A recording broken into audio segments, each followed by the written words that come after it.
1.1 लाख करोड़ बा लक्षे 10,000 कोटी टंकार गोटे पुंजीनिवेश खनि क्षेत्र में खनि क्षेत्र में पुंजीनिवेश माने खनिज उत्तोलन संपर्कित सेटा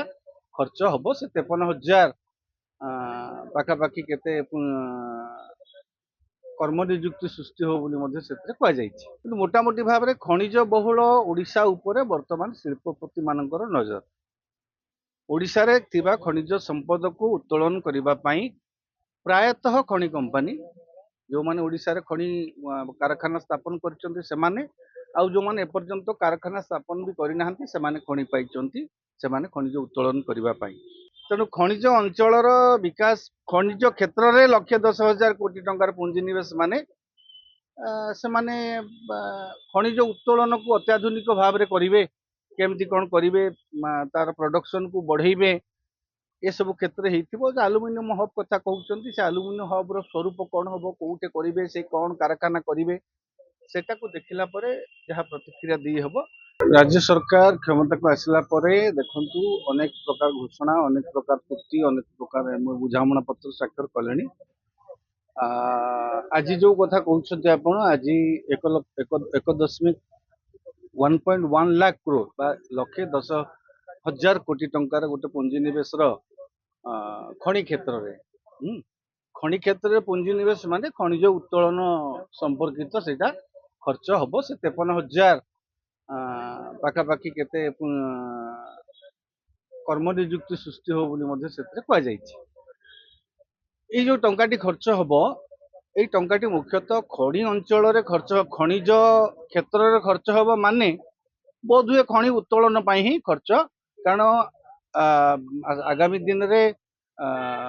विभिन्न क्षेत्र में अदानी अनेक खनि नहीं अन्य कंपनी माने भी खनि नेलेनी तेणु निहाती भाव खनिज उत्तोलन क्षेत्र में खर्च हम और जो आलुमिनियम हब हम बोली कहते से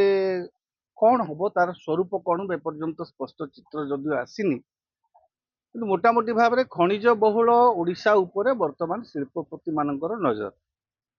ओडिशा रे थिबा खनिज संपद को उत्तोलन करबा पई प्रायतः खनि कंपनी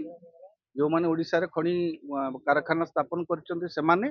आउ जो माने एपर्यंत कारखाना स्थापन भी करि नाहंती से माने खनि पाइचंती से माने खनिज उत्तोलन करबा पई तेणु जो खनि क्षेत्र में उत्तोलन हम खनिज अंचल कौन विकास हम खनिज अंचल आपण देखिथिबे खनि उत्तोलन पर जदि आपण तार विभीषिका देखा चाहिए जो जो अंचल अतीत खनि उत्तोलन हो सारी से अंचल को थे बुली आसिले आपण देखिए खनि अंचल भविष्य कौन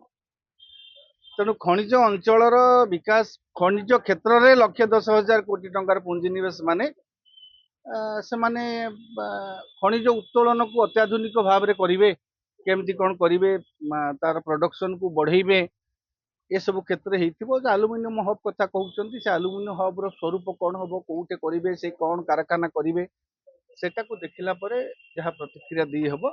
किंतु खनिज क्षेत्र अपेक्षा आमर जदि पुंजी निवेश अन्य पारंपरिक क्षेत्र में जदि पुंजी निवेश हम तेरे ओडिशा रे गोटे सस्टेनेबल डेवलपमेंट हो पारंता आपण खनिज तो गोटे सरंती संपद आज हेले 10 वर्ष हो 15 वर्ष हो 20 वर्ष पर सरीजीव ओडिशा तो 15 वर्ष पर ओडिशा तो सरीजीवनी ओडिशा ओडिशार लोक रहिबे ओडिशा रहिबो तेणु ओडिशा को आगु को बढ़ाई हेले केवल खनि उपरे आमे एते अधिक गुरुत्व दबा देले हब नाही आमको पारंपरिक जोड़ा हूँ पर्यटन क्षेत्र में हो बा आपणकर विशाल तट रही तट विकास क्षेत्र में केमती विनियोग करहब हो असरंती संपद जोड़ा रही प्राकृतिक संपद ताकू विनियोग कर नष्ट न करी तार केमती विनियोग करहब हाँ से सब क्षेत्र को जब देखा कृषि क्षेत्र में जदि आम विनियोग करवा कारण आगामी दिन में लोक मैंने कृषि प्रति धीरे धीरे विमुख हेले पुंजीपति माने कृषि क्षेत्र में प्रवेश कले हाँ तो ए क्षेत्र में कृषि क्षेत्र को केमी अधिक लोकाभिमुखी करहब से क्षेत्र में अधिक जमी पुंजी निवेश करहब